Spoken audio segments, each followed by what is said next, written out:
Monsieur le recteur de l'Université de Lausanne, monsieur le doyen de la faculté de droit des sciences criminelles et d'administration publique, chers collègues, chères étudiantes, chers étudiants, chers invités, en plus de nos collègues de la faculté, j'ai le grand plaisir d'accueillir, au nom du décanat, les lauréates et les lauréats, leurs parents et leurs amis présents pour la remise des prix de la faculté. La cérémonie se poursuivra avec la conférence du professeur Buhlmann à la suite de cette remise des prix. Le professeur Buhlmann éclairera un des domaines de recherche de notre faculté. La faculté des sciences sociales et politiques compte aujourd'hui 3700 étudiantes et étudiants, dont 330 doctorantes et doctorants, pour 450 collaboratrices et collaborateurs, professeurs, maîtres d'enseignement et de recherche, assistantes et assistants, personnel administratif et technique, les chargés de cours également. Vous voyez ici notre organisation autour de 4 instituts qui travaillent très étroitement ensemble et regroupent les principales branches des sciences humaines et sociales. La sociologie, l'anthropologie, l'histoire, l'économie politique, mais aussi les différentes disciplines de psychologie et les sciences du sport. En tant que doyen, j'ai le plaisir d'effectuer ce soir un tour d'horizon de la qualité de nos formations et la richesse des recherches menées au sein de notre faculté. Tout d'abord, j'aimerais adresser un très chaleureux remerciement au décanat sortant, dont j'ai vu quelques membres, Franco Panese, mais aussi Jean-Christophe Gras, dirigé par ce décanat sortant par la professeure Niki Lefebvre. Parmi les très nombreux dossiers portés par notre ancien décanat, je voudrais en citer 2. Une politique de soutien à la recherche très renforcée et la mise en place d'une politique de promotion formalisée et transparente. Le décanat sortant a eu le souci permanent de garder également, dans les turbulences, une cohésion interne forte et un état d'esprit respectueux de la culture du débat et du dialogue qui est la marque de notre faculté et de notre université. C'est dans cette continuité que s'inscrit la politique du nouveau décanat, que j'ai le plaisir de vous présenter. De droite à gauche, le professeur Valentino Pomini, qui était déjà présent dans le décanat précédent et en charge de l'enseignement, la professeure Éléonore Lépinard, en charge de la relève et de l'égalité, notre administratrice Roselyne Costa, qui œuvre avec constance et professionnalisme depuis de très nombreuses années auprès des différents décanats, le professeur André Mac, en charge de la qualité et de la durabilité, et la professeure Joëlle Darwish, en charge du dicaster recherche. La mission du nouveau décanat sera de mener à terme le plan de développement facultaire en collaborant étroitement avec l'ensemble des collègues. Vous verrez que ce plan de développement est particulièrement bien connecté et arrimé au plan stratégique de notre université. Nous nous focaliserons sur 4 priorités qui vont nous servir de fil rouge pour notre présentation d'aujourd'hui. Tout d'abord, animer une gouvernance collaborative. Accompagner toutes les carrières tout en veillant à la qualité de vie au travail, où chacune et chacun se sent totalement impliqué et fier de contribuer aux réalisations de notre communauté facultaire. Troisièmement, encourager les innovations et l'inclusivité dans nos enseignements, mais aussi renforcer le suivi des parcours et le lien avec nos alumni. Enfin, soutenir nos recherches portant sur les grands enjeux sociaux et environnementaux et valoriser leur interface avec la cité. Animer une gouvernance collaborative, c'est renforcer les liens entre l'administration centrale du décanat et nos 4 instituts, dont je remercie les directions pour leur implication. Je profite aussi de ce moment pour remercier notre personnel administratif et technique pour l'engagement et les compétences clés qu'il déploie pour garantir la qualité de notre fonctionnement. Gouvernance collaborative, c'est aussi renforcer les relations et notre coordination avec les services centraux de notre université pour trouver les meilleures solutions au service de l'enseignement et de la recherche. dans un souci constant de simplification et d'efficacité. Concernant le développement des carrières, je voudrais féliciter 4 collègues, dont 3 MER, qui ont décroché des concours de professeurs associés. La professeure Raël Kunz en relations internationales, Élise Dan Gloser, professeure en psychologie expérimentale, Jonathan Mia, professeur assistant en sociologie politique, Nicolas Margas, professeur en intervention, éducation physique et sport. Je saisis aussi l'occasion de vous présenter ici les visages des nouvelles et nouveaux collègues qui ont rejoint notre faculté. Audrey Burki, professeure associée en statistique en psychologie, Clara Deviguer, professeure en anthropologie de la santé, Johanna Hornung, professeure assistante en politique publique, Eduardo Altamura, professeur assistant FNS à l'Institut d'études politiques, Carlos Gomez González, MER en socio-économie du sport à l'Institut des sciences du sport. Je félicite aussi les 8 collègues promus professeurs associés à professeurs ordinaires et 2 collègues MER promus professeurs associés, la professeure Martha Roca et le professeur Guy Elcheroth. Vous retrouverez également leur présentation et leur parcours sur notre site internet. Vous pouvez remarquer que ces nominations et promotions présentent un équilibre en termes de genre auquel le nouveau décanat sera particulièrement attentif. Le dynamisme des carrières passe aussi par le soutien à nos jeunes chercheuses et chercheurs et à notre relève. Vous voyez ici les photos de 2 post-doctorants à l'Institut de psychologie, Lévid Nimrod et Domichele Jonoskaite, qui bénéficient d'un financement Ambition pour 4 ans qui leur permet de débuter leur carrière. Enfin, Eleonora Bueno a décroché une bourse postdoctorale du FNS à l'Institut d'études politiques. Sur cette carte, vous voyez 4 doctorantes qui ont bénéficié d'une bourse mobilité à l'automne dernier.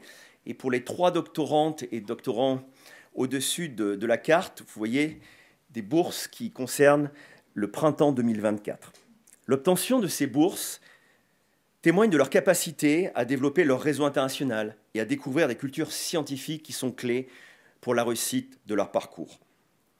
En termes d'accompagnement des carrières, le nouveau décanat va lancer cette année avec le Centre de soutien à l'enseignement, dont je salue la présence de son directeur, le professeur Emmanuel Sylvestre, qui vient d'être nommé professeur titulaire au sein de notre faculté, lancera cette formation en pédagogie universitaire pour les professeurs, les MER, les premiers assistantes et premiers assistants.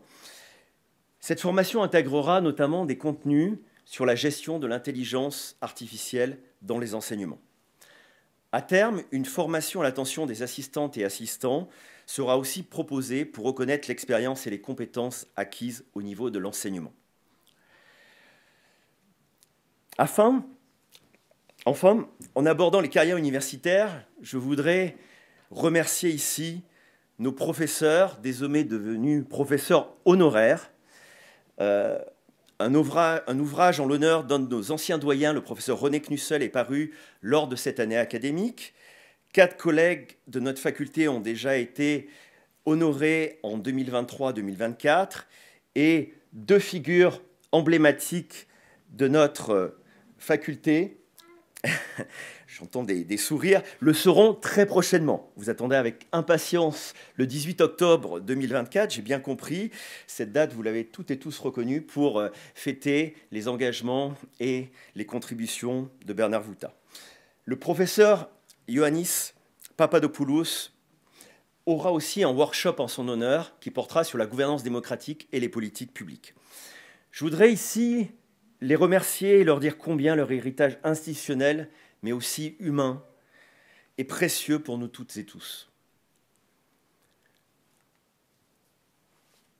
Deuxième point de notre plan de développement, qui concerne les enseignements innovants, enfin le troisième point qui concerne les enseignements innovants et inclusifs. Vous voyez que plusieurs initiatives de notre direction offrent aujourd'hui de nouvelles opportunités pour innover dans nos enseignements, mais aussi dans nos 22 cursus de bachelor, de master et de doctorat. Tout d'abord, la relance du Fonds d'impulsion pédagogique, qui offre un soutien important, par exemple pour des innovations technologiques dans les enseignements, mais aussi pour développer des interfaces originales avec les secteurs professionnels. Vous voyez les actions du Hub Entrepreneuriat et Innovation lancé par notre direction. Ce Hub propose des cours interdisciplinaires sur l'innovation sociétale, ouverts en bachelor et en master. Ces cours permettent de développer la créativité et les initiatives en mode projet de nos étudiants en interaction avec les autres étudiantes et étudiants des 6 autres facultés. Le réseau Civis est une alliance entre 10 universités européennes dont l'UNIL est partenaire. Dans ce cadre, le professeur Oscar Mazzolini a été un des premiers à coordonner un programme intensif hybride dans le cadre de cette opération Civis qu'il a menée avec l'Université Sapienza de Rome et l'Université de Salzbourg. Vous voyez ici son cours qui présente les défis que la durabilité implique pour les démocraties européennes.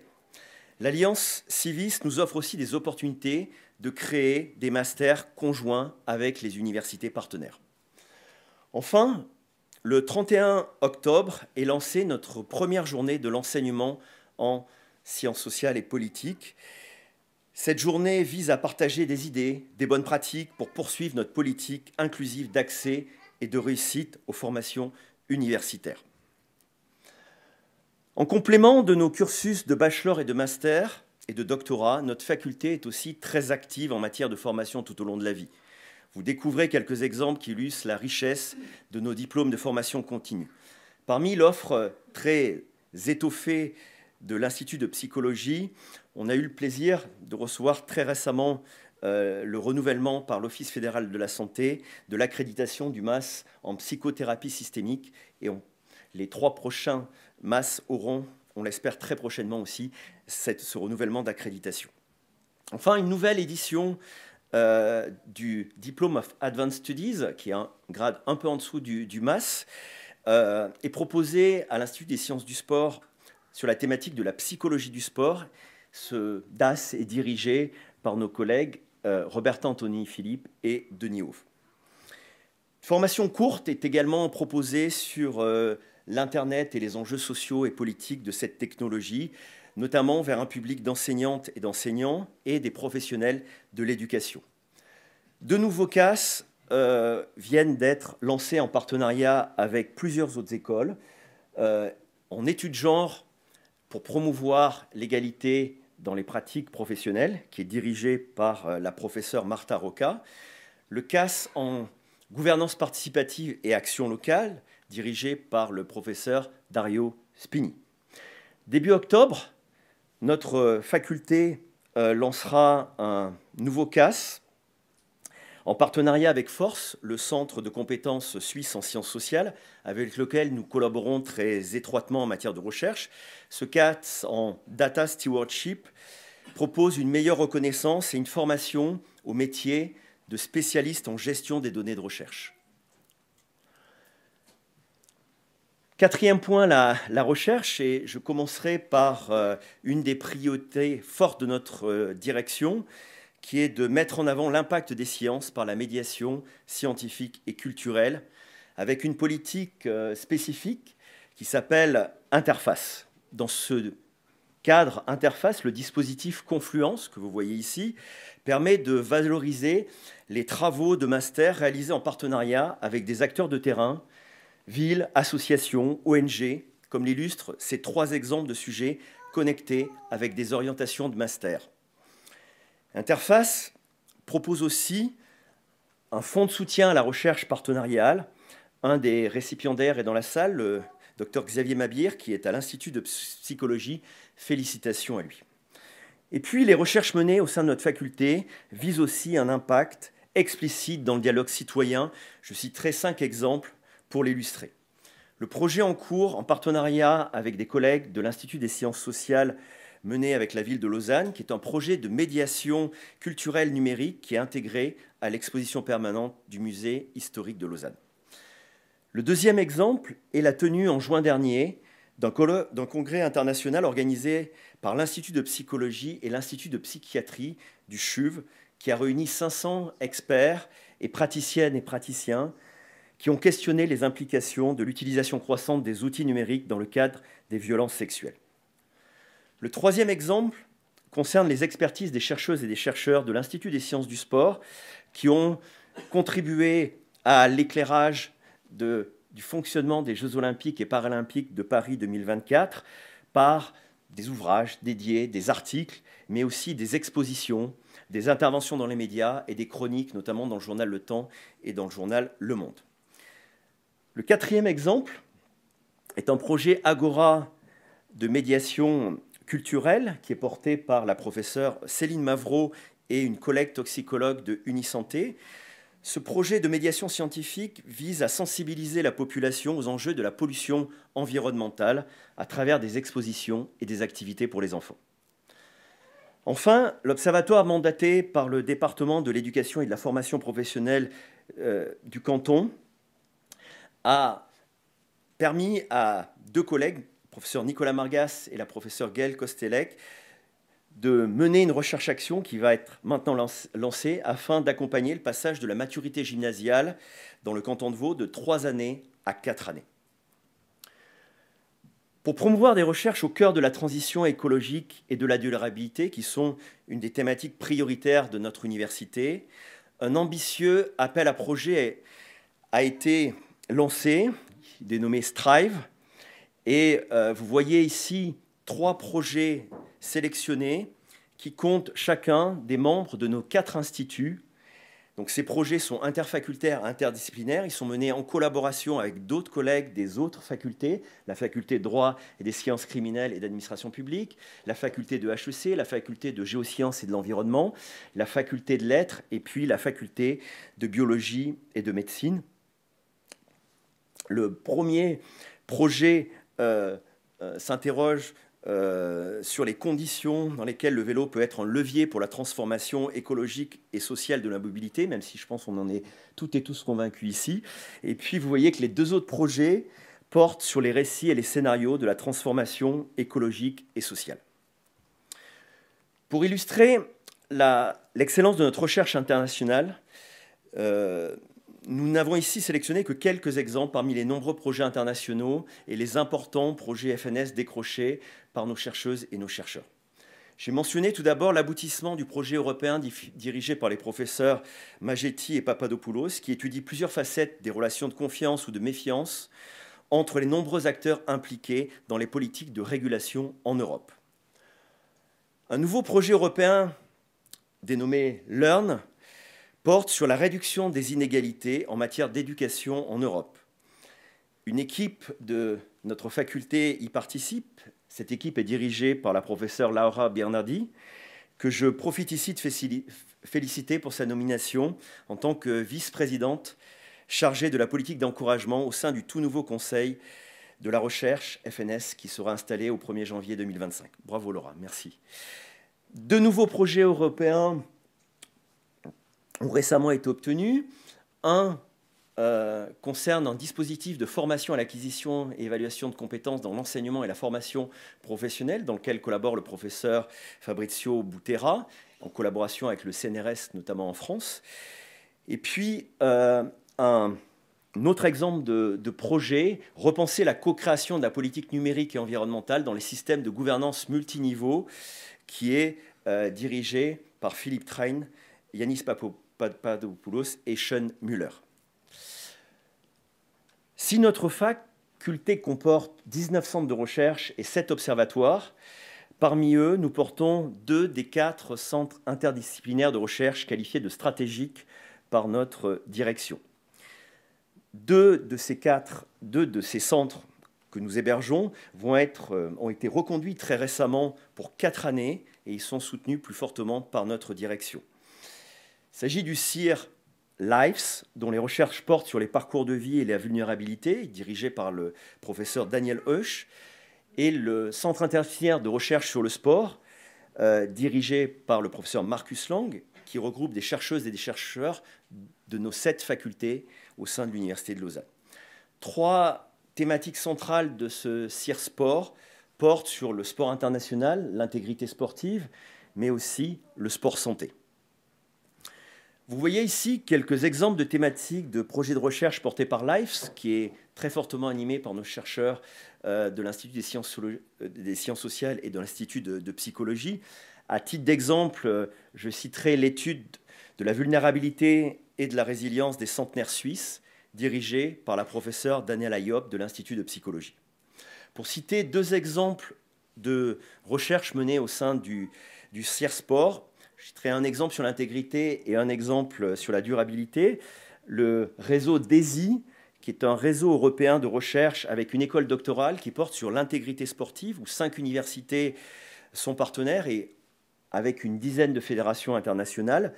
15 thèses sont financées, dont 3 sont dirigées par des collègues, 2 à l'UNIL, Lucie Shore et Fabien Hall, et un autre au sein de ta faculté, Francesco, à la faculté, par le professeur Thomas Souvigné à l'École des sciences criminelles. Enfin, le projet Sport for the Planet, qui vise à mieux promouvoir et accompagner la durabilité des grands événements sportifs. 2 des 4 porteurs de cet important projet FNS sont des collègues de l'ISUL, Lucie Shore et Marcus Lang, qui collaborent avec un collègue de la faculté de géosciences et de l'environnement et un collègue aussi de la faculté de droit et des sciences criminelles et d'administration publique. Il doit y avoir qu'un hasard que tu sois là ce soir, Francesco, mais il y a beaucoup de collaborations avec des CA qui sont présentées, dont celle-ci que tu as mentionnée mardi soir, qui, parmi toutes les manifestations scientifiques que nous allons avoir en 2024-2025, nous avons mis l'accent sur 2 manifestations. La première qui est le lancement de la nouvelle initiative interfacultaire Droit et Société, qui est portée par nos 2 facultés, et qui peut, on l'espère, amener à une nouvelle manière de penser la fabrique du droit. Vous voyez, ça peut être un projet extrêmement ambitieux.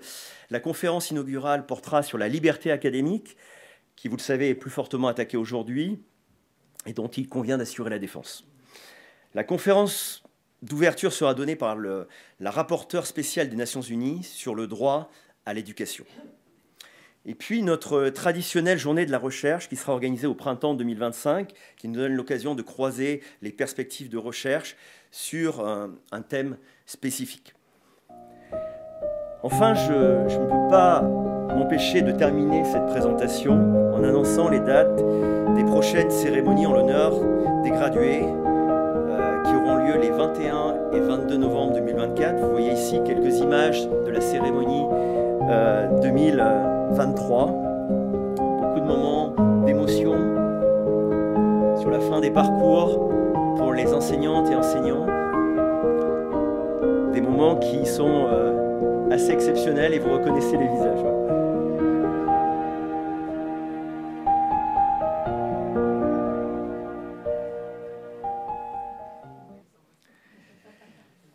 Bon, et la transition est toute trouvée pour passer à la remise des prix. Je vous remercie de votre attention.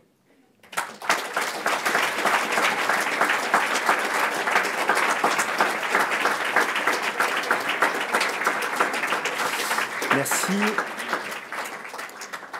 J'ai le plaisir d'appeler au podium la professeure Joëlle Darwish, notre vice-doyenne à la recherche, et la professeure Éléonore Lépinard et le professeur Valentino Pomini qui vont remettre ces prix à nos lauréates et nos lauréats.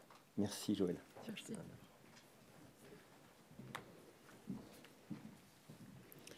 Bonjour. J'ai donc l'immense plaisir de procéder à la remise des 27 prix décernés par la faculté. Cette année, nous accueillons 9 primés pour l'excellence de leur parcours académique, la lauréate du prix Winnerbo, 4 primés pour l'excellence de leur mémoire et 13 primés pour l'excellence de leur thèse, dont le prix Genre, Égalité Femmes-Hommes et le prix de la Société vaudoise d'utilité publique. Donc, comme nous en avons maintenant l'habitude, on vous a concocté quelques capsules vidéo tournées avec les lauréates et les lauréats, y compris celles et ceux qui n'ont pas pu se joindre à nous aujourd'hui. Et donc, on va accueillir sur scène aujourd'hui 21 lauréates et lauréats.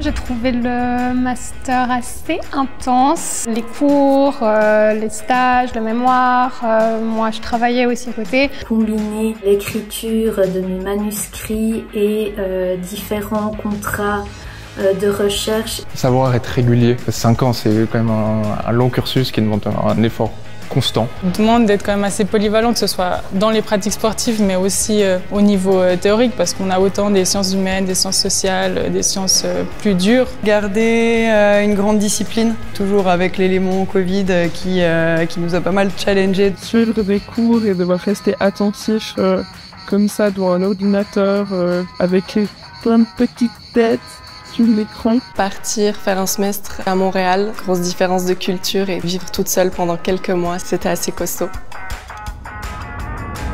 Pour étudier et surtout pour mémoriser, j'aimais me répéter les choses dans la tête en marchant.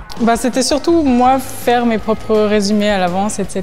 et après les partager avec les autres. Avant chaque examen, c'est que je marchais tout le temps pour aller jusqu'à l'Uni. J'avais toujours la même playlist qui me motivait chaque matin avant les examens. Je mets des vidéos YouTube dans mes écouteurs avec plusieurs types d'ambiances musicales. Combiner commencer tôt avec le fait que ça permet de faire d'autres choses, faire du sport, aller cuisiner. L'avantage c'est que ça permet de ne pas avoir l'impression qu'on fait que ça.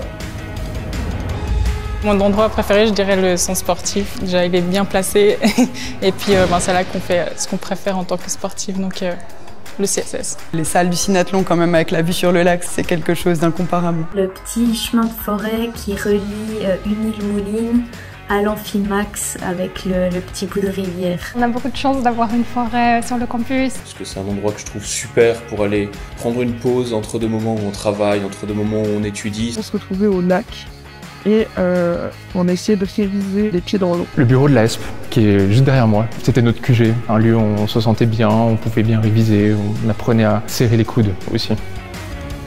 J'ai commencé à faire de la récolte de données et réalisation d'enquêtes ici à Géopolis, à Force. La suite dans l'immédiat, c'est de terminer enfin ma thèse de doctorat et ensuite on verra. Alors là, je travaille au comité départemental olympique et sportif du territoire de Belfort, donc côté français. Je suis principalement en charge de développer le sport santé dans le département et puis de construire un réseau d'animation pour la vie associative. J'attends en fait une réponse du Fonds national suisse donc pour pouvoir commencer un doctorat en psychologie du sport. J'ai trouvé un poste d'assistant diplômé, donc de doctorant à l'Université de Lausanne. Je fais un doctorat en sciences sociales. Je travaille comme psychologue en milieu scolaire à l'équipe EPLS de Morges et je compte également me former prochainement en psychothérapie systémique. J'envisage peut-être de continuer les études ou de poursuivre plutôt dans une voie académique. Je ne sais pas encore. Actuellement, je suis en train de faire un stage comme psychologue assistante ici en Tessin. Mais avant de continuer avec ma formation, j'aimerais faire des voyages.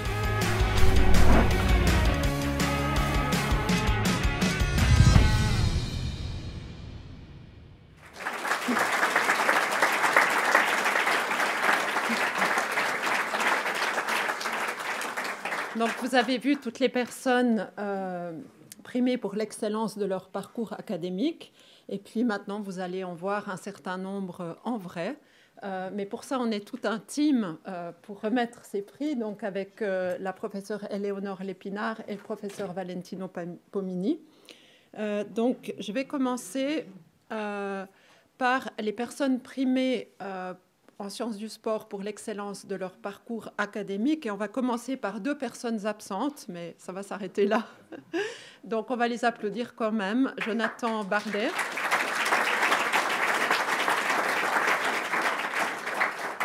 Et Aurélie Deveau.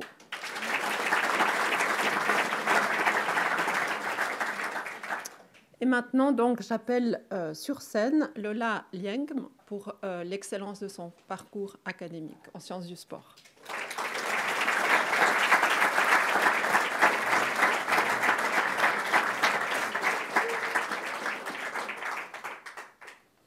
Lindrina Morina.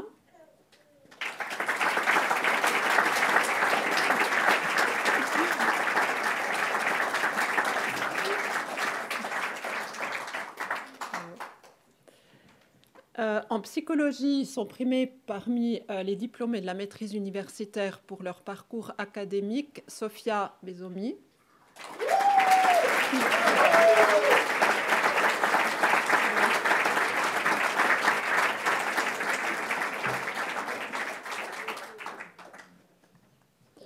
Guillaume Bornet.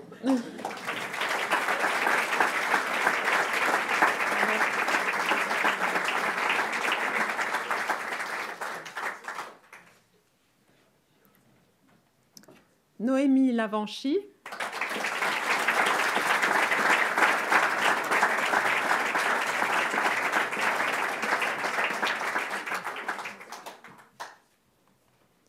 Mylène Wanche.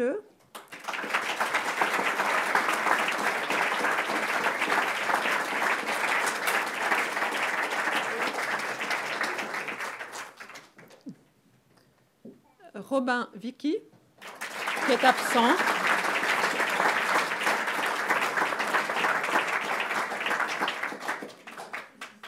Et maintenant, en sciences sociales, nous allons remettre un prix qui honore la mémoire des professeurs Jean Widmer et Paul Beau, deux éminents sociologues suisses des médias, de la communication, de la culture et de l'espace public.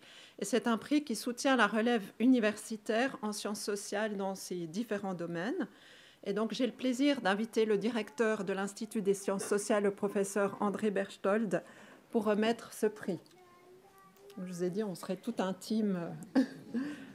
Et donc, ce prix est remis à Marine Kneubuller pour l'excellence de son article qui est paru dans la revue Réseau et qui s'intitule « L'enseignement disloqué, ethnographie d'un cours universitaire en temps de pandémie ».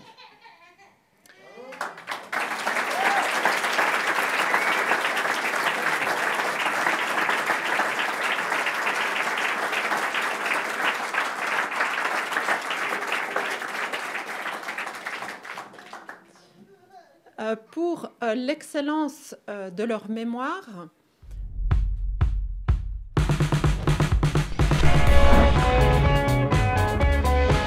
mon travail de mémoire s'intéresse aux processus politiques, diplomatiques et organisationnels par lesquels la Suisse a préparé son siège au sein de l'exécutif onusien. Dans mon mémoire, j'ai voulu m'intéresser à la pornographie comme nouvelle forme de cannibalisme symbolique dans les sociétés occidentales. La binarité entre les sexes, donc le fait qu'on a cette idée qu'il y a deux catégories, soit on est un homme, soit on est une femme. Ce qui m'intéressait, c'était de voir les discours que les experts allaient donner à la radio et aussi comment ça se joue dans l'interaction avec les journalistes qui n'ont pas forcément les mêmes attentes que ce que les experts veulent expliquer.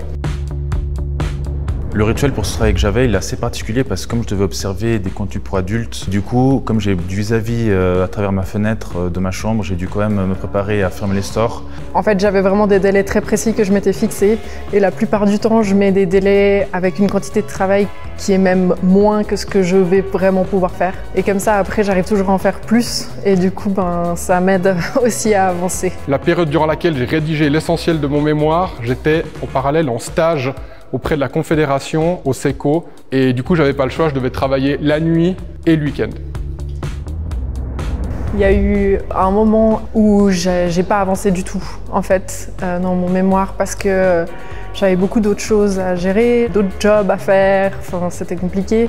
La fin de mémoire, ça a été un petit peu sportif, où on est passé du marathon à une course de 100 mètres sprint. Pas eu de stress au-delà du délai, j'ai pris beaucoup de plaisir à le faire.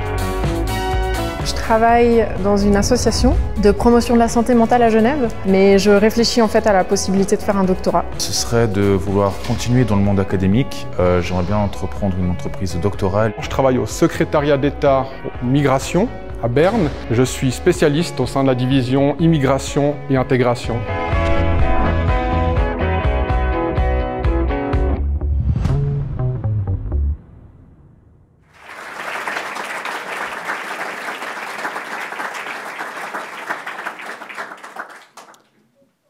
Et donc, on va commencer par appeler parmi les diplômés pour l'excellence de leur mémoire Clémence Danesi, en fait, qui a réalisé un master conjoint en humanité numérique avec 3 facultés en en collaboration avec les 3 facultés.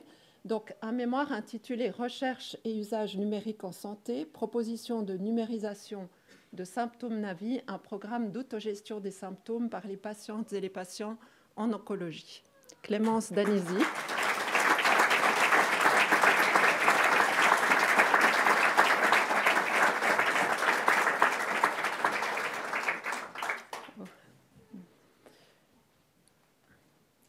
Et puis, en sciences sociales aussi, Bruno da Silva Coelho a été primé pour son mémoire intitulé « Pornophagie et dispositifs cannibales, de la consommation à la consommation des corps, l'exemple de Pornhub ».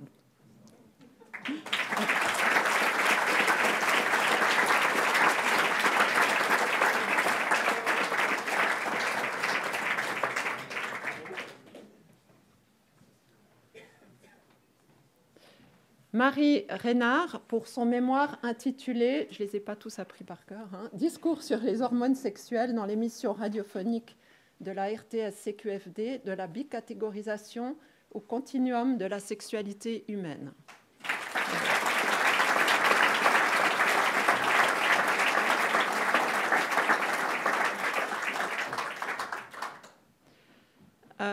À l'Institut d'études politiques, Massimo Pico, pour son mémoire, préparer son mandat de membre élu au Conseil de sécurité des Nations Unies, analyse des pratiques de la Suisse.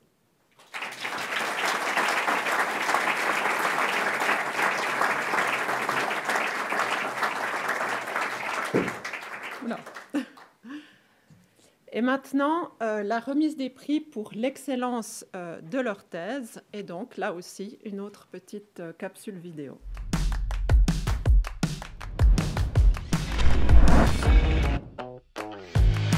Je me suis intéressée à l'expérience des personnes réfugiées en investiguant les aides et les obstacles perçus dans leur parcours. Comment les gens essayent de donner une bonne image d'eux-mêmes à travers les questionnaires de personnalité. Il y a des gens qui sont plus capables que d'autres de le faire. Ma thèse examine la manière dont différents acteurs économiques ont, depuis les années 80, essayé d'inclure la nature et l'environnement dans des normes comptables, internationales et privées. My idea was to bring the state of the art, causality, machine learning and statistics to researchers in psychology and social science so that they can improve the validity and meaningfulness of their results. How socioeconomic determinants impact health in older age. J'ai analysé la production de la catégorie sociale handicap à la télévision suisse. Les discours des partis populistes de droite qui sont présents dans les espaces transfrontaliers. Comprendre les mécanismes de consécration artistique de la danse contemporaine et du théâtre sur l'art clémanique. J'ai fait une histoire sociale et culturelle du rôle des associations de gymnastique dans l'unification nationale dans l'espace helvétique après la fondation de l'État fédéral. Ma thèse porte sur des enjeux de pouvoir dans le secteur financier et aussi une persistance de la dominance masculine dans les cadres dirigeantes. Pourquoi est-ce que l'armée se transforme ? Qui sont les acteurs qui interviennent et qu'est-ce qui lie les acteurs qui influent sur le développement des forces armées suisses. D'explorer les raisons qui peuvent favoriser ou inhiber le comportement des triches en groupe. Je me suis concentré sur un acteur en particulier qui est le grand patronat, réuni au sein d'une organisation qui s'appelait à l'époque le Forort. J'avais besoin de me couper vraiment de tout. Ça veut dire que je mettais des boules caisses et encore un casque et que j'allais en bibliothèque où il n'y avait pas de bruit. I work quite hard, quite consistently, but take little breaks throughout the day. La méthode Pomodoro, on travaille 50 minutes, après on fait 10 minutes de pause, 50 minutes, 10 minutes de pause. Alors un rituel de travail, je propose d'avoir un chat pendant une thèse, ça permet de se calmer, de caresser son chat. Travailler en collaboration avec les autres, être inséré dans un collectif de chercheurs, je pense que c'est le plus important. Faire des pauses café et pouvoir discuter des enjeux de la thèse, tout simplement. Aller travailler dans des cafés, peut-être une bière en fait, quand c'est vendredi après-midi. Pas de rituel de travail, mais j'avais des horaires de bureau, 8h, 18h.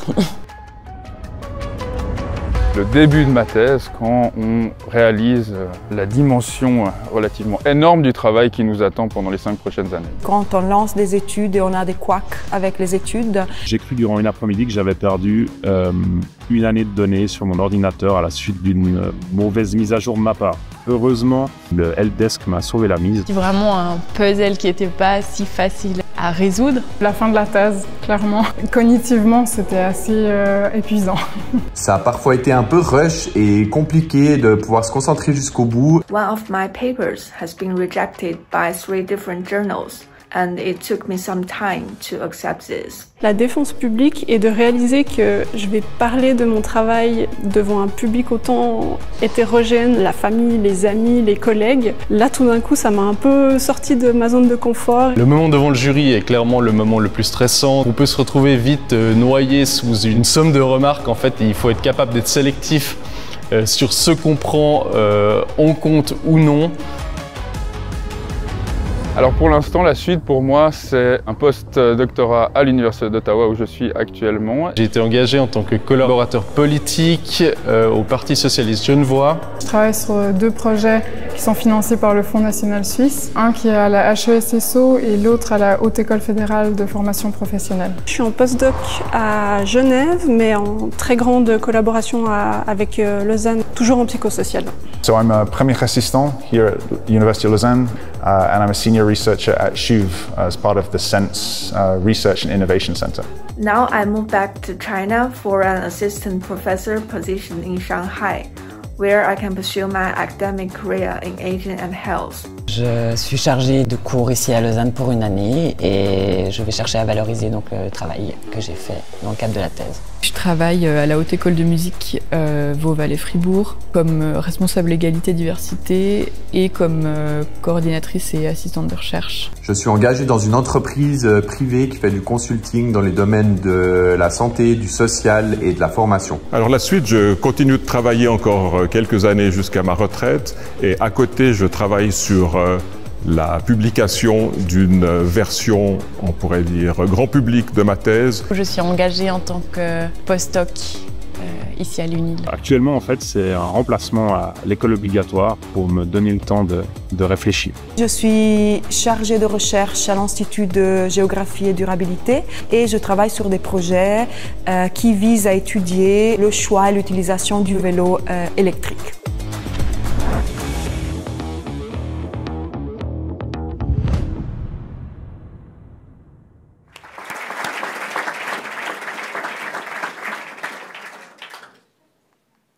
Alors, nous allons appeler maintenant certaines de ces personnes, donc primées pour l'excellence de leur thèse de doctorat.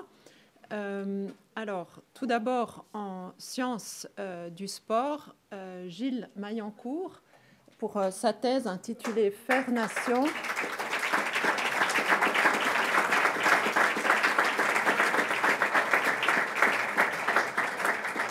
Vous ne voulez pas que je lise tout le titre, c'est ça? Bon, c'est pas grave, celui-là, je le passe, hein, mais... Maintenant, Justine Scheidegger, pour sa thèse intitulée « Le handicap et la RTS, une histoire de place ».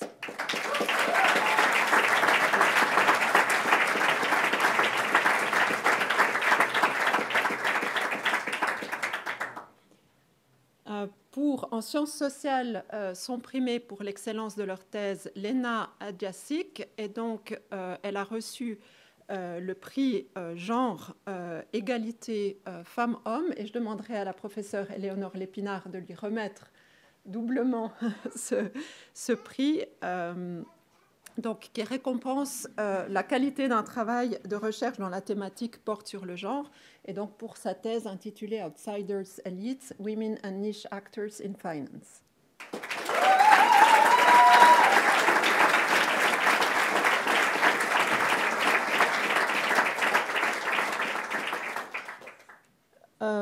Est primée Carole Christ pour sa thèse intitulée « Programmer, se faire programmer, enquête dans les coulisses de consécration dans les arts vivants contemporains lémaniques ».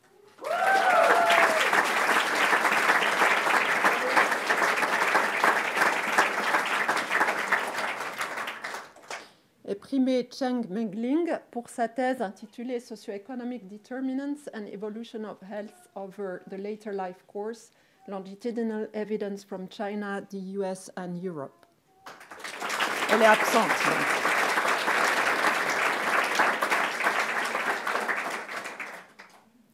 Et maintenant, en psychologie, sont primés pour l'excellence de leur thèse Laurence Fedrigo, qui reçoit le prix de la Société vaudoise d'utilité publique qui récompense depuis 1931 un travail de recherche dont le sujet porte principalement sur une réalisation sociale vaudoise.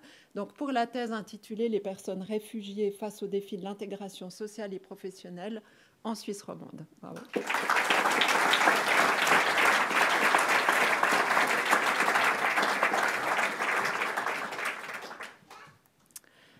Ossina Rudman est aussi primée pour sa thèse intitulée « I know how to fit in social clear-sightedness and its impact on self-presentation in social situations ». Bravo.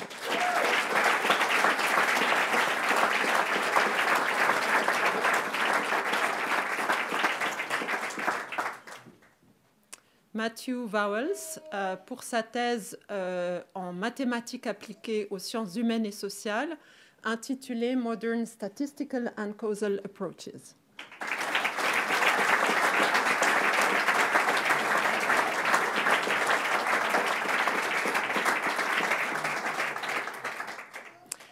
Cinzia Zanetti pour sa thèse intitulée What Group Dynamics Lead to Dishonesty, a study on the antecedents and mechanisms of collective cheating. Sorry for that.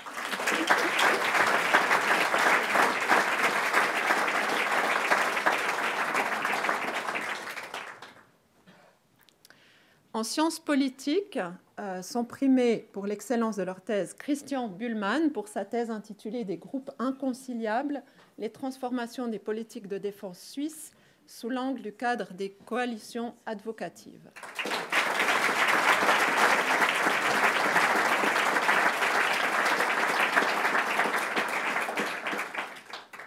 Ludovic Iberg pour sa thèse intitulée « Le grand patronat suisse et l'Europe 1957-84, le rôle du Vorort face aux organisations patronales européennes ».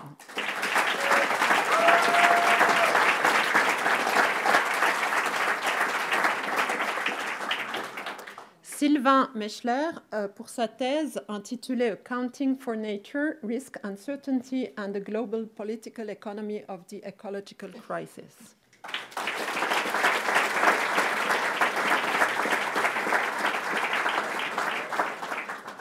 Grégoire Yerli pour sa thèse Bordering Discourses by Right-Wing Populist Parties, Perspectives from Cross-Border Regions, qui est absent lui aussi.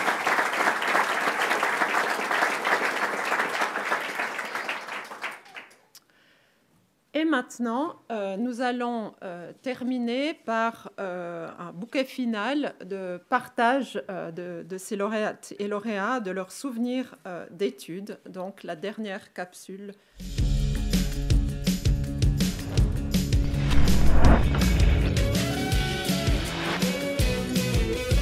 Peut-être le tout début, le rallye de la rentrée, vraiment une super expérience pour rencontrer des gens dès le début. Le fait que ça m'a permis de voyager, j'ai fait 2 séjours au Danemark et aussi en Italie. Tous les voyages et les conférences auxquelles j'ai pu assister et toutes les personnes que j'ai pu rencontrer. J'ai pu rencontrer un panda et j'ai pu rencontrer la reine d'Angleterre. Maybe it's a bit cliché, but honestly just being in the cadre suisse, very different to where I came from. J'ai eu la chance d'être invité à parler de mon sujet à la matinale de la RTS. Pouvoir partager ce que nous sommes en train de faire est quelque chose de vraiment très précieux. Et les moments passés sur le terrain, à danser, à m'immerger dans ce milieu artistique. J'ai passé vraiment des journées à développer un code en statistique. Et ensuite, tu peux le laisser aller, tu vois des choses que tu n'as pas vues avant. Faire un tournoi de foot des instituts d'études politiques suisses, un tournoi qu'on a d'ailleurs gagné en 2019. C'est avec mes amis pendant les pauses à la banane ou à Sinathlon, quand il y avait le soleil surtout. Après mon dernier examen de bachelor, tous mes amis de Sciences Po sont venus m'attendre. Ils m'ont préparé un pique-nique surprise. J'ai rencontré des personnes incroyables avec lesquelles j'ai pu beaucoup échanger, faire beaucoup d'apéros aussi. Les soirées à Zelig, je pense. Les cours de sport partagés avec tous mes camarades en bachelor. Le tournoi de pétanque auquel on s'est inscrit avec toutes les personnes de notre master orientation santé, magique quoi. Il y a des pratiques sportives qui m'ont donné envie de même commencer ces sports-là, donc par exemple le volley, où maintenant je suis inscrite dans une équipe de volley. La cérémonie de graduation, revoir tous les anciens élèves, la symbolique du moment. La bienveillance qu'il y a dans l'équipe, c'est ça qui fait que j'ai envie de rester dans cet environnement de travail. Alors tu es plutôt méthode quantitative ou qualitative? Difficile à dire, je dirais. Eh ben, quantitative. Quantitative, but I like both. On peut dire les deux. Essentiellement qualitative. Clairement méthode qualitative. Je préfère ça, je préfère le lien direct avec les personnes. Je sais pas comment ça s'est fait, mais je suis devenue une quant. Je pense que ça a beaucoup à voir avec le fait que je suis assez matheux et donc je préfère jouer avec des chiffres. Là, j'aimerais prendre un joker, je dirais méthode mixte. 3 heures ou 8 heures de sommeil avant un examen. 8 hours, I need my sleep. Le sommeil est très important. 8 heures. Normalement, je suis quelqu'un de très prévoyant, donc je devrais pas avoir à réviser dans les dernières minutes. Toujours 8 heures de sommeil. 12. C'est quand même important d'être en forme avant un examen. Souvent, ça se transforme en 3 si le stress est trop grand. Moi, je suis plutôt sur 3 heures, je dirais, parce que je suis un peu du style dernière minute. Clairement 3 heures de sommeil. La vérité, c'était rien, normalement, quasiment. J'arrivais pas à dormir. Là. Bibliothèque, banane ou Géopolis? Je crois que je suis allée qu'une fois à la banane. Géopolis, sans hésiter. Bibliothèque de Géopolis, pour la lumière surtout. Géopolis, je me sentais bien ici dans les bâtiments. The food here is better. Je suis clairement plutôt banane. La banane, c'est sûr, il y a des livres. Team banane, clairement. Bonne question. Bah alors je vais pas trop à la bibliothèque. Ah, aucune des deux, j'aime pas travailler en bibliothèque. Je dirais plutôt la cafette du CSS. Plutôt le bureau ou la maison. Plutôt à t'asseoir au premier rang ou au dernier rang en cours? Ça dépend quel cours, je dirais. Plutôt premier rang quand même. Plutôt premier rang. J'aimais bien être assez devant pour entendre au mieux les professeurs. Mais ni l'un ni l'autre. In the middle. Ça dépendait des jours et de la fatigue. Au dernier rang. Dernier rang. And sitting in the last row in a class. J'aimais bien pouvoir observer les amphis, voir tout ce qui se passait. Au dernier rang, malheureusement. Parce que souvent j'arrivais juste avant le cours, donc c'était plus facile de se faufiler. Régulier dans la rédaction du mémoire, de la thèse. Pas du tout. J'ai mis longtemps à m'y mettre. J'ai clairement eu des périodes où j'ai plus travaillé que d'autres. C'était assez irrégulier, mais de manière structurelle, parce que vu que je travaillais, je faisais ça les dimanches ou pendant les vacances. Avant la fin, genre les 2 dernières semaines. Plutôt irrégulier au début, parce que j'ai pris du temps à affiner mon plan, je voulais que tout soit parfait, avoir toutes mes données. Une fois qu'on est lancé, qu'on a un bon canevas et qu'on a fait les recherches nécessaires, c'est possible d'être régulier. Une fois que j'étais dedans, c'était très dur de faire autre chose. Régulier, en tout cas quand je le peux, quand j'ai les données qui me permettent de travailler et d'avancer. On m'a dit dès le début d'écrire vite et régulièrement et je pense que c'est le meilleur conseil qu'on m'ait donné. Je savais que j'avais du travail, donc je l'ai commencé tôt.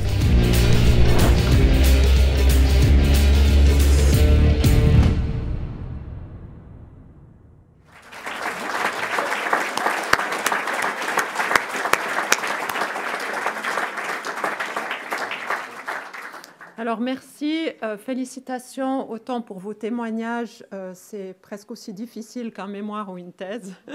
Bravo pour vos travaux. Merci à vous deux, vous êtes libérés maintenant. Et je repasse la parole à notre doyen Emmanuel Bey. Merci.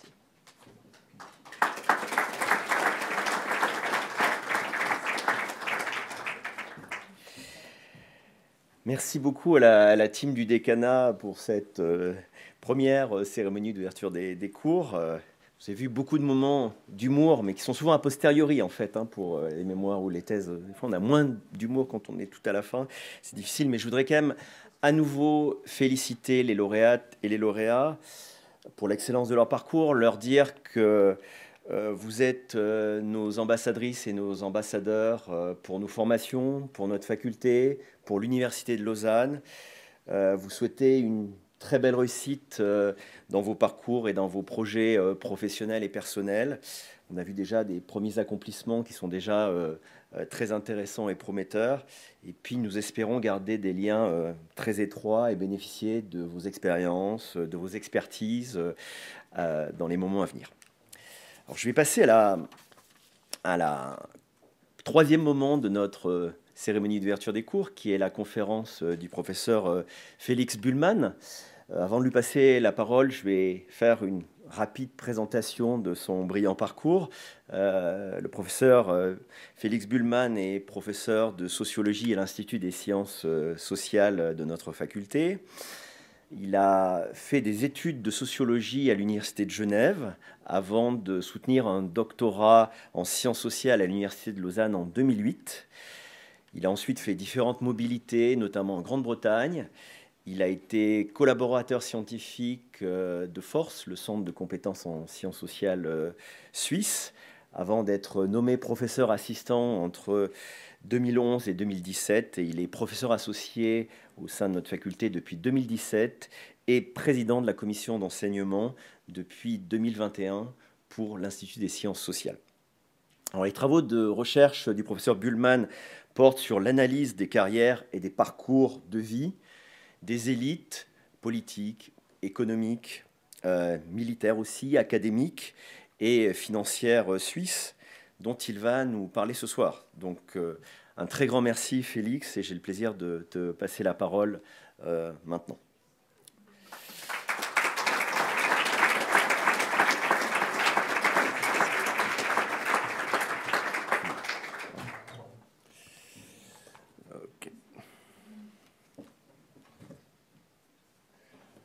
Voilà. Bonsoir, monsieur le recteur, monsieur le doyen, mesdames et messieurs les vistoyennes, les vistoyens, chers et chers collègues, chères et chères étudiantes et étudiants. J'aimerais commencer ma présentation avec cette magnifique carte des élites suisses qui a été produite en 1944 par un auteur au nom de plume de Pollux. Ce dessin est intitulé « Deux citadelles de l'oligarchie bâloise » et il est publié dans le journal socialiste syndical Volksrecht. Vous voyez au centre, les ronds noirs, c'est les familles traditionnelles du patriciat de Bâle. Vous voyez les Gaigi, les Laroche, les Sarrazins, les Iselines, les Fischer. Ces familles semblent être contrôlées une institution centrale, le Schweizerischer Bankverein, ce qui est l'UBS d'aujourd'hui, bien sûr.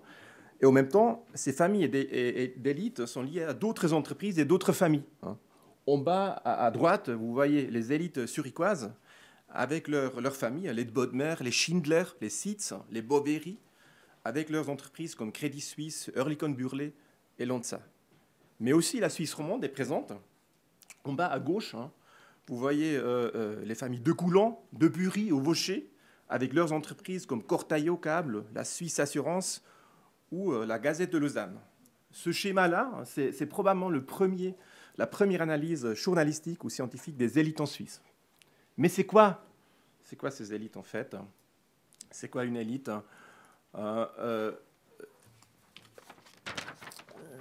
Est-ce que c'est tout simplement les meilleurs, les plus performants? Est-ce que c'est les personnes avec la meilleure réputation sociale? Est-ce que c'est les plus riches? Le sociologue allemand Michael Hartmann a défini les élites comme les groupes qui, en raison de leur position ou de leurs ressources, sont en mesure d'influencer l'évolution de la société en participant aux décisions importantes de celle-ci. Cette définition-là a le mérite de préparer ce qu'on appelle une approche positionnelle, la méthode d'étude des élites qui est utilisée par la plupart des chercheurs et des chercheuses qui travaillent avec nous. Donc cette approche consiste à définir d'abord les ordres institutionnels importants, le politique, l'économie, je suis trop là, la politique, l'économie, l'administration ou peut-être même le champ académique. Dans un deuxième temps, on sélectionne les institutions les plus influentes dans ces ordres et on identifie les positions les plus influentes dans chacune de ces institutions. Les personnes qui occupent après les positions dirigeantes dans les grandes entreprises, les positions exécutives ou législatives en politique sont définies comme les élites. Les élites dans nos sociétés sont parfois très visibles, on les voit, et parfois difficiles à cerner. On attribue au leader britannique George Brown l'invention de l'expression « les gnomes de Zurich », qu'il a utilisée en 1964 lors d'une rencontre avec des banquiers suisses. Dans les contes de fées, vous le savez, les gnomes sont des êtres qui vivent cachés sous la terre et qui amassent leurs richesses. Et effectivement, certaines fractions des élites, pas seulement des élites suisses, ont un intérêt à rester discrets, à éviter la moralisation de leur richesse, à minimiser la mise en question de la légitimité de leur pouvoir. Pour nous, pour les sociologues, ça veut dire que les élites sont une population hard to reach, difficile à atteindre, qui ne remplit pas forcément les questionnaires des grandes enquêtes en sciences sociales, comme par exemple le panel suisse des ménages. L'une des tâches les plus importantes de la recherche sur les élites est donc, en utilisant des méthodes et des données spécifiques, de rendre ces élites visibles, de les documenter, de montrer dans quelle couche sociale elles se recrutent, par quelle école elles passent, quel réseau elles forment, et comment finalement elles se transforment au cours de l'histoire. D'autres fractions d'élites montrent leur pouvoir et leur richesse avec des symboles de prestige bien visibles. Des villas, des voitures, des montres, des bateaux. Le sociologue français Grégory Salles a créé le terme de réclusion ostentatoire pour décrire l'utilisation des super-yachts par les super-riches, donc des objets qui permettent à ces élites de rester visiblement invisibles. Les yachts ou les villas sont très visibles, on les voit, sont grands, majestueux et tout, un symbole qui annonce la richesse de leurs propriétaires, mais en même temps qui permettent à ces élites de rester discrets, de rester entre soi. En principe, la visibilité des élites facilite la tâche aux sociologues qui souhaitent les étudier. De manière générale, nos élites sont devenues plus visibles les 30-40 dernières années, grâce à une formalisation de la régulation de l'économie, par exemple, grâce à des médias qui à la fois sont devenus plus investigatrices et aussi qui créent et célèbrent les élites par des classements, par des rankings. Finalement, c'est aussi le mouvement de Open Data et les lois de transparence administrative qui ont rendu plus simple l'accès aux informations sur les élites. Mais les élites ne sont pas seulement devenues plus visibles, c'est aussi le regard des sciences sociales qui s'est transformé. Et donc, les 20 dernières années, il y a eu une sorte de renouvellement des théories sur les élites. J'aimerais distinguer trois moments dans ce renouvellement. Premièrement, les sciences sociales ont donné aux élites leur place au cœur de la société, ont montré qu'elles sont au cœur de la société. Deuxièmement, ils ont identifié un peu une sorte de clivage entre les classes moyennes et les élites comme une sorte de nouveau clivage central de la société. Et troisièmement, les élites sont aussi devenues un prisme analytique pour d'autres champs sociologiques, et inversement, ces champs sociologiques ont enrichi la sociologie des élites. Voilà. Les élites sont-elles une sorte d'exoplanète en orbite autour de notre société, un groupe éloigné vers qui nous tournons notre regard ou qui nous éblouissent par leur glamour et leur richesse? Eh bien non. Eh bien non. Les élites sont au cœur de nos sociétés. C'est ce que les sciences sociales montrent, sont au cœur de nos sociétés. Je vais vous donner un exemple. Dans beaucoup de pays, les infrastructures d'énergie, d'immobilier, d'eau ou même de santé ou de formation sont dans les mains de grands investisseurs. Et donc, leurs décisions stratégiques de ces investisseurs vont déterminer notre pouvoir d'achat, nos conditions de vie. Les élites influencent aussi forcément les politiques, par exemple, de redistribution ou décident de fusion ou de délocalisation d'entreprises. Donc, nous sommes concernés, nous, en tant que citoyens, en tant qu'employés, en tant que consommateurs, par les décisions des élites. Cette centralité des élites est aussi soulignée par la thématisation et la scandalisation des élites, par des mouvements sociaux en cours des dernières années, comme par exemple ici le mouvement Occupy Wall Street, vous vous rappelez, en 2011, ou alors le mouvement des Gilets jaunes en France. Deuxièmement, les sciences sociales ont montré l'importance croissante du rapport entre les classes moyennes et les élites. Cela devient, ce rapport, selon le sociologue britannique Mike Savage, un des nouveaux clivages dominants de nos sociétés. Donc, pendant longtemps, la classe ouvrière était le sujet historique et l'émancipation de cette classe ouvrière était au cœur de la sociologie. Cela a entraîné une thématisation de la frontière entre la classe ouvrière et les classes moyennes, et la possibilité de surmonter cette frontière, par exemple par la mobilité sociale, était au centre de la sociologie, mais aussi le danger de l'effondrement de cette frontière, donc, par exemple par la prolétarisation des classes moyennes. Or, au cours des 20-30 dernières années, c'est ce que dit Mike Savage, les sphères sociales supérieures se sont hiérarchisées. Les écarts de revenus entre les plus hauts salaires dans les entreprises les plus prestigieuses et les classes moyennes traditionnelles se sont accentués. La distance sociale entre les cadres et professionnels supérieurs, les avocats d'affaires, les traders, les médecins de pointe et le reste de la classe moyenne s'est accrue en termes de revenus, en termes de statut social, en termes de style de vie. Et en conséquence, la frontière entre les classes moyennes et les classes supérieures, entre les masses et les élites, si vous voulez, serait devenue de plus en plus pertinente. Et ce nouveau clivage s'est aussi transformé en conflits sociaux, entre les riches qui achètent l'ensemble des immeubles dans les quartiers prisés, des oligarques qui s'approprient des journaux ou des plateformes de médias, des médias sociaux, ou les classes supérieures qui sont responsables pour une grande partie de la production de CO2. Autant de phénomènes qui reflètent ce nouveau conflit entre les classes moyennes et les élites. Et donc, toutes ces transformations ont déclenché ces dernières années une nouvelle vague de recherche sur les élites. Finalement, les élites sont aussi devenues un prisme analytique important en sciences sociales. Qu'est-ce que je veux dire par là? Je veux dire qu'avec une approche centrée sur les élites, des chercheuses ont réussi à renouveler substantiellement des domaines comme la sociologie de la famille, la sociologie des relations raciales, la sociologie urbaine ou la sociologie de l'éducation. Comment, par exemple, les familles d'élite s'organisent-elles pour se reproduire? Ah, je ne vois pas tout. Voilà. Sociologie de l'éducation, on a toutes les couleurs. Donc, comment les familles d'élite s'organisent-elles pour se reproduire socialement et maintenir leur fortune au fil des générations? Quelles sont les pratiques de logement ou de mobilité résidentielle des élites? Et quel est l'impact de ces stratégies sur des villes comme Londres, comme Saint-Tropez ou comme Verbier? Pourquoi les caractéristiques raciales jouent-elles un rôle important dans les réseaux de confiance qui sont au cœur des grands hedge funds américains? C'est entre autres par ces questions que le prisme des élites a permis aux sociologues de la famille, des relations sociales ou de la ville de faire avancer leur raisonnement. Mais inversement, c'est presque plus important pour nous, l'utilisation des élites comme prisme analytique a énormément aussi profité à la sociologie des élites. À travers l'étude des familles, des trajectoires de formation ou des pratiques de logement des élites, nous comprenons mieux le capitalisme contemporain aujourd'hui.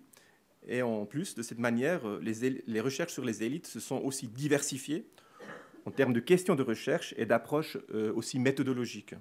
Désormais, elles ne se concentrent plus seulement sur les individus occupant des positions politiques ou économiques, mais elles le mettent en relation avec leur famille, avec leur style de vie, leur situation de logement ou leur stratégie de formation. Maintenant, pour faire un peu la transition entre ces grands débats théoriques et nos pratiques de recherche ici à la Faculté des sciences sociales, à l'Université de Lausanne, je dois vous raconter une anecdote légèrement non héroïque. En 2009, j'avais une bourse du Fonds national de la recherche pour aller à l'Université de Manchester. C'est là que j'ai rencontré Mike Savage, qui se trouve au centre de ce renouvellement de la recherche sur les élites. Et dans son centre de recherche, il offrait à l'époque un cours d'analyse de correspondance multiple. C'est la méthode qui est donc au centre de l'analyse bourdieusienne en termes de champ. Et pour pouvoir faire ce cours, j'avais tout simplement besoin de données réelles. Et j'ai donc regardé un peu autour de moi, j'ai vu qu'il y avait deux collègues à l'Université de Lausanne, Thomas David et André Mack, qui avaient des données sur les élites suisses. Et c'était des données qui se prêtaient bien justement pour les fins de ce cours. Et donc je pouvais les utiliser, je les ai contactés. Et à partir de là, à partir de cette rencontre initiale, nous avons développé avec André, Thomas et aussi avec Stéphanie Chinalski tout un programme de recherche sur les élites suisses. Voilà, donc au cœur de ce programme sur les élites suisses se trouve la question suivante. Comment se sont transformées les élites suisses durant les 30-40 dernières années? Et pour répondre à cette question-là, nous nous appuyons sur notre base d'élites suisses. C'est une base importante pour nous, donc c'est une base cumulative avec désormais plus que 40 000 individus. Nous avons des individus qui occupent des positions dirigeantes dans le domaine politique, dans le domaine économique, dans le domaine administratif et aussi dans le domaine académique. Il s'agit d'une base historique. Nous avons collecté des informations sur les individus à 9 moments précis, entre 1890 et 2020. Et bientôt, l'année prochaine, nous allons de nouveau aller récolter des données sur ces élites en 2025. Et donc, en nous appuyant sur des dictionnaires, des rapports annuels, des annuaires, d'autres bases de données ou le web, nous collectons des informations sur l'origine sociale, la formation, les carrières, les réseaux ou les positions de nos élites. La base sur les élites suisses est donc partée par l'Observatoire des élites suisses, Obelis, qui a été fondé en 2016 par Stéphanie Chinalski, Thomas David, André Mack et moi-même. L'Obelis adopte une approche interdisciplinaire et compte des membres issus de l'histoire, des sciences politiques, de la sociologie et aussi des sciences du sport. Depuis 2004, des membres d'Obelis ont obtenu 11 projets FNS qui ont porté sur les élites suisses et parfois sur les élites internationales aussi. Et nous avons au moins 19 doctorants, dont vous voyez ici une sélection, je le souligne, il y a encore d'autres doctorants qui font partie de ce groupe, qui ont fait une thèse, ou font encore une thèse sur une thématique Obelis, ou utilisent directement les données de la base Obelis.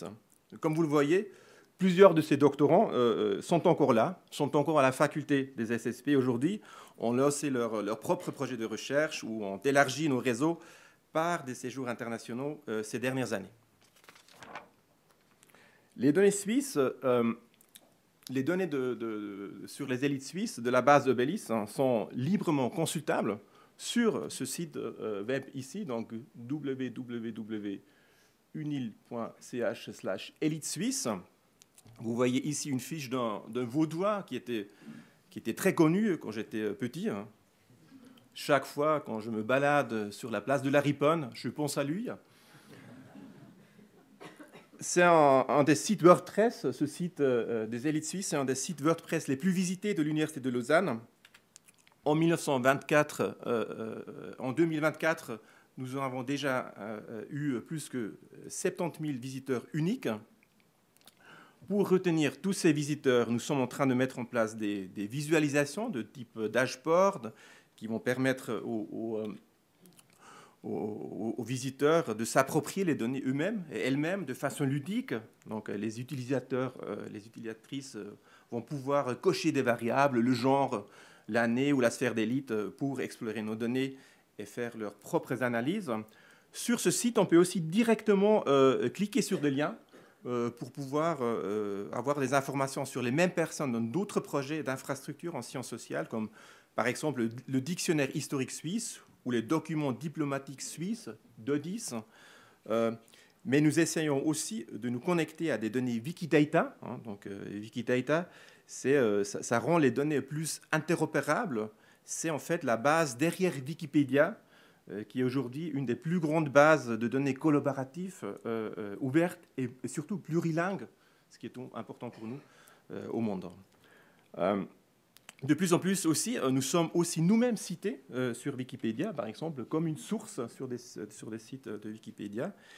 Et finalement, dans le cadre d'un projet financé par Swiss Universities et l'Université de Lausanne, nous œuvrons à mettre à disposition nos données à la communauté scientifique et allons les déposer de manière intégrale sur le repositoire Swiss UBase. Donc, c'est le repositoire Open Data qui a mis à disposition par force le centre de compétences en sciences sociales ici à Lausanne. Voilà. De manière un peu organique, justement, Obelis est aussi devenu un projet de citizen science. Sur notre site, il y a un bouton qui s'appelle commentaires. Et seulement cette année 2024, nous avons déjà reçu plus que 120 mails de personnes, dont vous voyez ici un exemple sur la slide. Donc, de qui viennent ces mails? Donc, une partie des mails ne vient en fait pas du grand public, mais de collègues, d'historiens, de responsables de musées ou de collaborateurs du service parlementaire. D'autres viennent de membres de famille, donc des personnes qui nous écrivent concernant leur grand-père, leur grand-mère, souvent quand les personnes sont en fait décédées. Et le plus grand groupe, c'est des personnes qui consultent leurs propres fiches, hein, donc qui se voient sur cette base des élites et se disent oui, on pourrait améliorer ça. Voilà mon CV, est-ce que vous ne pourriez pas publier ça sur le site? Voilà. Avec Obélis et le site, disons cette idée de base d'Obélis, nous sommes aussi devenus un modèle et une inspiration pour la World Elite Database, le WED. Le WED, c'est un consortium de 17 pays sur 4 continents. Vous voyez, on a les États-Unis, la Chine, la Russie, le Brésil et plusieurs pays européens. Et donc, l'idée là, c'est une base de données qui cherche à construire un modèle de données standardisé pour étudier et comparer les élites dans le monde entier. Le WED est donc une tentative de transposer l'idée des enquêtes internationales comparatives qui couvrent la population dans son ensemble, par exemple le European Social Survey ou le World Value Survey, sur la population des élites, hein, de faire la même chose avec les élites. Avec Obélis, l'Université de Lausanne joue un rôle pivotal pour WED. Nous sommes ensemble avec Anne-Sophie Delval, le secrétariat général de WED, responsable de la gestion de ce projet, mais aussi nos spécialistes UNIL mettent en place une stratégie de protection de données juridiques qui joue pour tous les contextes, pour tous ces différents contextes légaux, hein, de ces pays membres de WED. Et aussi nos ingénieurs UNIL ont établi un système de gestion de données informatiques qui permettent à tous les membres de WED de verser leurs données dans un format standardisé et uniforme. Et donc ces données de WED, elles sont stockées finalement dans un serveur sécurisé, dans un bunker ici quelque part à Dorigny.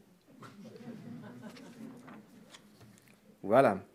Mais qu'est-ce que vous avez trouvé avec ces données? C'est peut-être la question que vous vous posez maintenant. Hein, donc, qu'est-ce que vous avez trouvé? Comment les élites suisses se sont-elles transformées ces 30-40 dernières années? Le constat le plus important qui s'est imposé au fil des années, c'est le suivant.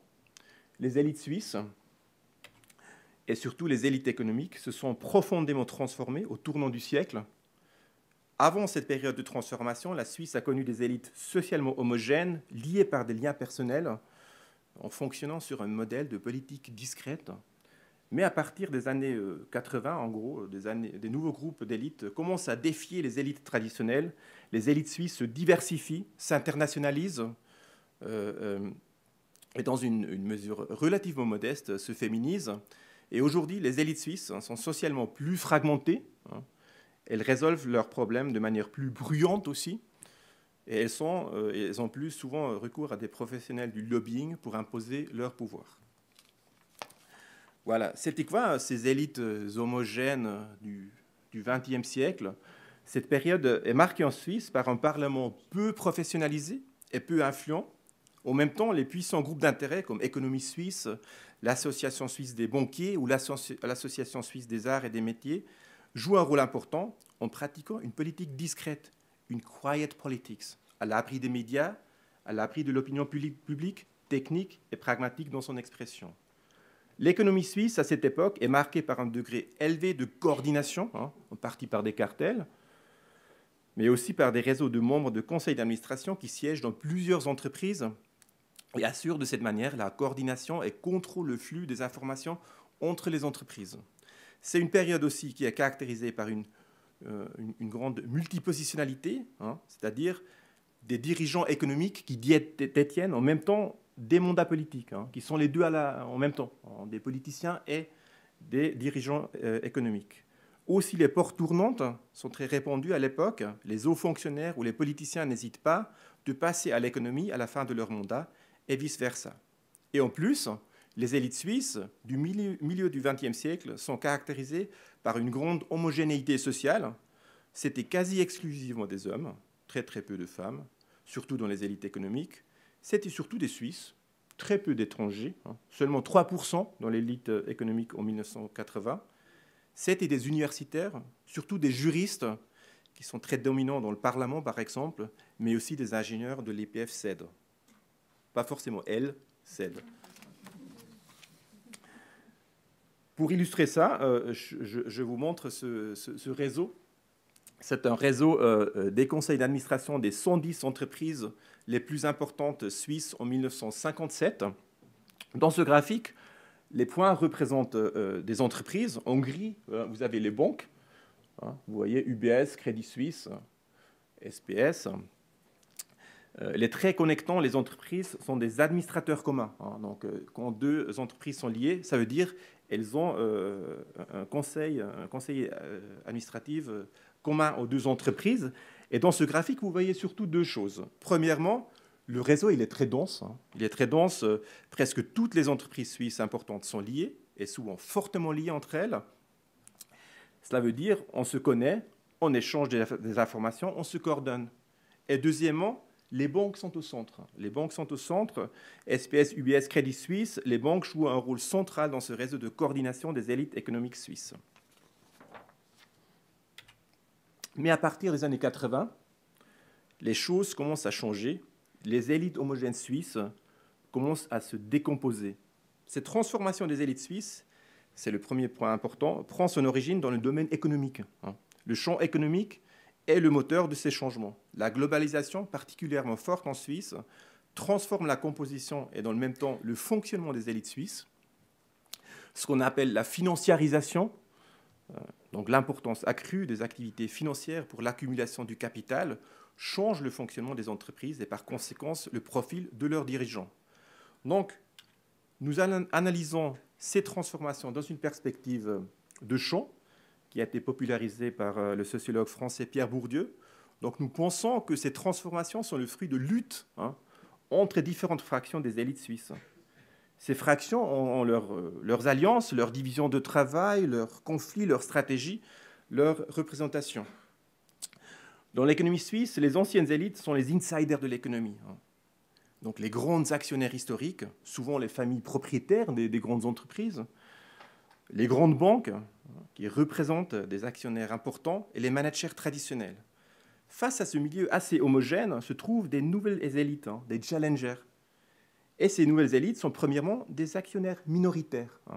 Christoph Blocher, par exemple, avec son ami Martin Ebner, était dans les années 1990 parmi les raiders, les investisseurs minoritaires qui ont attaqué les grandes entreprises suisses en demandant des restructurations pour augmenter la valeur actionnariale de ces entreprises et aussi en réclamant leur part du gâteau. Deuxièmement, les nouvelles élites font partie de nouvelles organisations, par exemple ce qu'on appelle les Global Professional Service Firms. C'est des cabinets de conseil stratégiques comme McKinsey ou des cabinets d'audit comme Deloitte qui essayent de conquérir des marchés en imposant leurs idées et leurs méthodes. Troisièmement, les nouvelles élites sont aussi des nouvelles générations de managers, formés par des business schools d'inspiration américaine. Et ces nouveaux managers sont dotés de plus de capital international, donc un des concepts phares que j'ai développé au cours des dernières années, donc de plus en plus d'expérience internationale, d'aisance interculturelle, de compétences en matière de mobilité ou de connaissances en anglais. Et voilà le résultat. Donc, vous voyez, en 2010, ce même réseau des 110 plus grandes entreprises en Suisse, il est très différent. Il s'est largement dissous. Seules quelques entreprises sont encore liées entre elles. La densité a diminué et les banques ne sont plus aussi au centre de ce réseau. Aujourd'hui, les liens de coordination entre entreprises à travers leur conseil d'administration n'existent plus ou parfois ne sont même plus souhaités. Donc, qu'est-ce qui s'est passé ces dernières années avec ces élites fragmentées? Nous avons commencé, dans nos recherches, à identifier les nouvelles élites émergentes, à étudier leur composition sociale. Les nouvelles élites suisses sont clairement plus fragmentées, plus internationales, plus féminisées. Et ce qu'il faut comprendre, c'est que l'ancienne élite homogène n'est donc pas juste en lutte avec une nouvelle élite tout aussi homogène, mais la nouvelle élite est une élite multiple et diverse. Et donc, une telle transformation radicale de la composition des élites change nécessairement aussi leur mécanisme de coordination.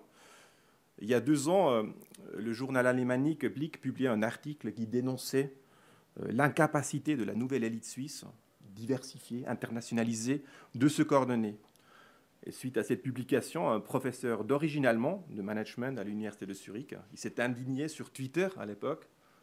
Bon, je faisais encore du Twitter à l'époque, maintenant c'est fini, mais il disait en gros, ça va pas, là vous dites encore que c'est nous les étrangers qui sont responsables de l'incapacité de vos élites suisses de se coordonner et finalement de gouverner votre pays. Je pense que le collègue zurichois, il avait un point. En même temps, il est clair que cette internationalisation rend effectivement plus difficile la coordination des élites. C'est une internationalisation diversifiée, des élites venant de plusieurs pays avec une diversité de réseaux, une diversité de formations et une diversité de manières de penser, donc vont devoir trouver des stratégies et des solutions ensemble. Parallèlement, nous constatons aussi que les élites suisses, en tout cas en partie, sortent de leurs arrière-salles discrètes et développent un style de politique plus bruyant. Les multinationales suisses ont par exemple fondé leur propre think tank en 1999, Avenir Suisse, avec lequel ils sont très visibles et parfois bruyamment présents dans le débat public.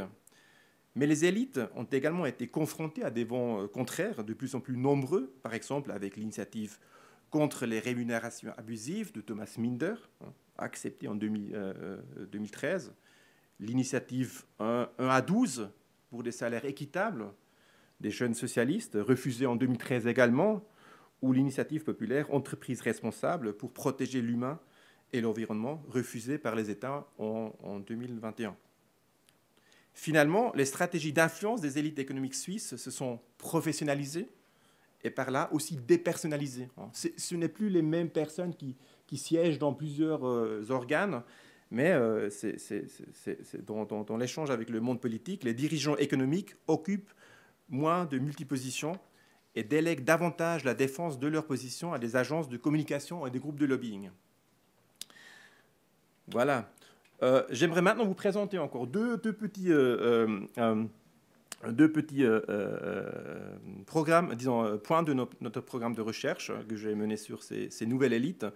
Un sur ce qu'on appelle justement ces Global Professional Service Firms et l'autre sur les fissures émergentes entre les fractions d'élites suisses. Premièrement, ces cabinets de conseil, ces cabinets d'audit, comme par exemple McKinsey, Boston Consulting Group ou ce cabinet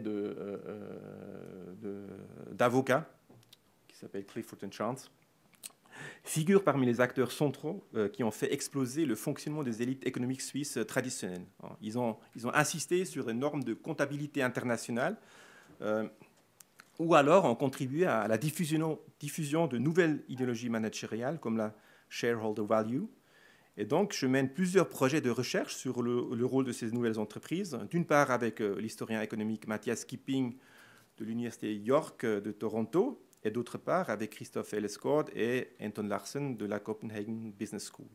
Dans ces études, je montre que ces entreprises sont devenues un lieu de formation et un tremplin de carrière important pour les dirigeants, aussi en Suisse.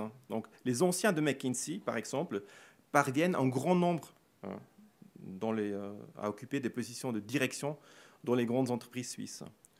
Une sorte d'économie symbolique s'est développée entre les cabinets de conseil et les élites aspirantes. Les cabinets engagent les meilleurs diplômés, the brightest and the best, des universités d'élite pour justifier la qualité de leur travail et aussi leurs tarifs exorbitants.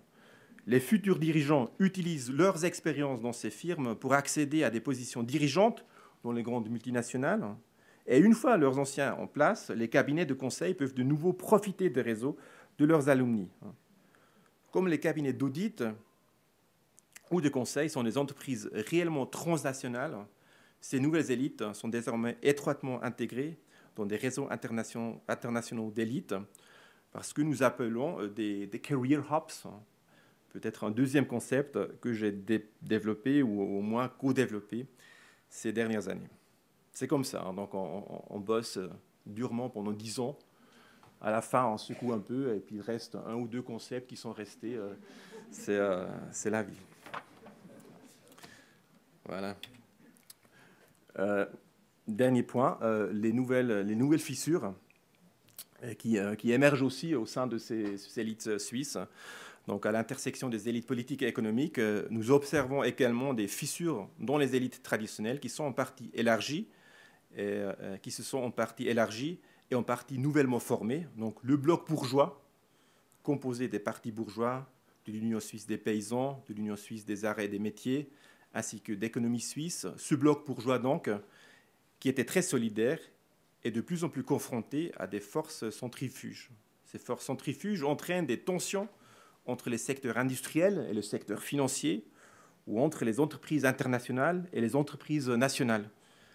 Dans mon nouveau projet FNS sur la transformation de la finance en Suisse, j'étudie ces fissures avec mes collègues Marlène Bonquet de l'Université de Paris-Dauphine et avec Théo Bourgeron de l'Université d'Édimbourg, notamment parce que ces deux collègues ont déjà investigué des fissures similaires qu'ils ont découvertes dans le cadre de la campagne Brexit en Grande-Bretagne en 2016.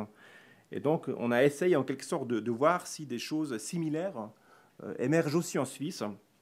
Et donc, on montre dans notre étude du cas suisse qu'en ce qui concerne la régulation de la finance, les oppositions ne se limitent plus à celles entre la gauche et la droite. Au sein de la droite, nous pouvons observer une fissure émergente légèrement surprenante. Donc, suite à la fin du secret bancaire suisse en 2014 et dans les faits après de 2017, donc à la fin avec le fin du secret bancaire, l'Association suisse des gestionnaires de fortune s'est associée à l'Union suisse des arts et des métiers et aussi à l'UDC dans l'espoir de pouvoir sauver leur modèle de business. Cette coalition s'oppose à toute nouvelle réglementation du secteur financier et à l'opposé, les grandes banques, avec elles l'Association suisse des banquiers et Économie suisse défendent une position beaucoup plus modérée car elles veulent continuer de garantir l'accès des banques aux marchés financiers internationaux.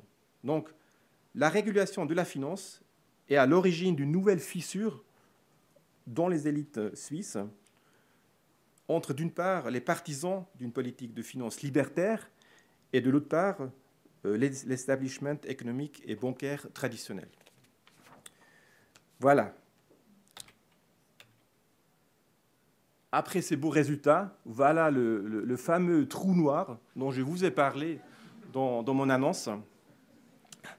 Le 1er janvier 2025 va effectivement présenter une césure dans le fonctionnement de Bélis. Nous avons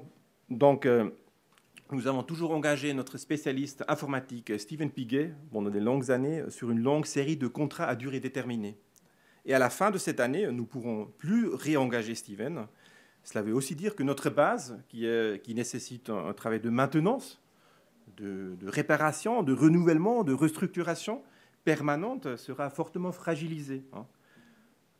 Et donc, notre observatoire est aussi un observatoire vulnérable d'une certaine manière. Et c'est pour ça que nous soutenons certaines politiques qui sont mises en place dans notre faculté et dans notre université, que nous espérons vont nous sauver la vie d'une certaine manière, en tout cas en partie. Donc, nous pensons notamment à l'initiative de promotion de Data Steward, qu'on a déjà vu tout à l'heure avec ces nouvelles formations. C'est une politique importante pour nous. Pour un tel projet d'une base de données, c'est extrêmement important.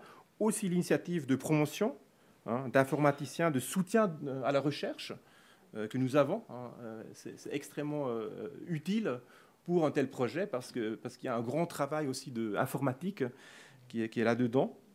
Et aussi des projets qui sont un peu en dehors de l'Université de Lausanne, comme par exemple le processus de roadmap pour les infrastructures en sciences sociales et cette initiative de choc CH qui est très importante. Donc, c'est une initiative qui aimerait promouvoir les infrastructures en sciences sociales. Donc, montrer que les infrastructures, ce n'est pas juste des microscopes, comme on les a en sciences naturelles, mais nous, on a d'autres infrastructures qui ont besoin d'un soutien à long terme sur 10 ans, sur 20 ans, pour pouvoir fonctionner. Voilà. Finalement, pour terminer, les perspectives, qu'est-ce qu'on va faire dans le futur? Premièrement, il nous semble important de continuer d'étudier les élites. C'est un moment C'est précisément lorsque les démocraties commencent à s'effriter, que les médias sont de plus en plus contrôlés par des oligarques et que les théories de complot se répandent de plus en plus. C'est à ce moment-là qu'il faut comprendre les élites avec un regard scientifique. Avec Obélis, nous développons 2 volets dans ce sens-là. Une partie de l'équipe, avec André Mac, Stéphanie, étudie plutôt les élites locales, régionales en Suisse, et une autre partie de l'équipe aimerait continuer d'explorer l'internationalisation des élites, par exemple avec un nouveau projet sur l'histoire du BEF à Davos. Les élites sont aussi de plus en plus exposées aux critiques des médias ou aux mouvements sociaux, on l'a vu. C'est pourquoi nous aimerions aussi essayer de comprendre si les élites sont également devenues plus vulnérables. Est-ce que leurs mandats sont-ils devenus plus courts aujourd'hui? Les scandales médiatiques conduisent-ils aujourd'hui plutôt à la fin de la carrière des membres de l'élite? Les élites se sont-elles aujourd'hui plus incertaines et obligées de se justifier davantage? C'est l'une des perspectives que nous aimerions développer dans le cadre d'un working group Lives que nous avons aussi avec Obélis. Troisièmement, il nous semble important de diversifier les méthodes, diversifier les thèmes de recherche sur les élites. On aimerait davantage étudier, par exemple, les styles de vie, les stratégies culturelles ou les formes familiales des élites. Nous avons aussi le projet d'étudier le rôle des élites dans la formulation de politiques environnementales, ainsi que les lieux de rencontre des politiques écologiques.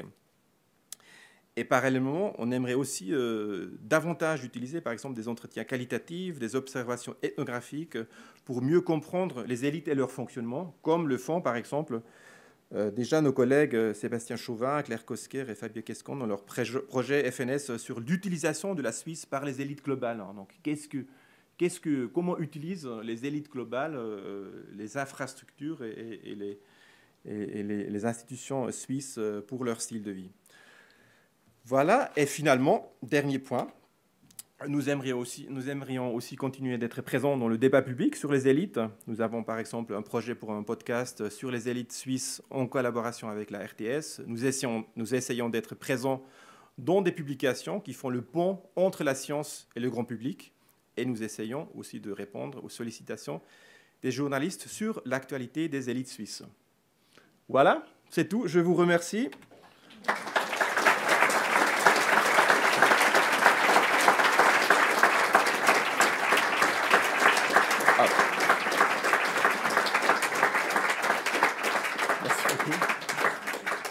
Il n'y avait pas une slide sur... Non, tu peux. Je reste, hein, donc je te laisse... Tu peux rester, merci beaucoup.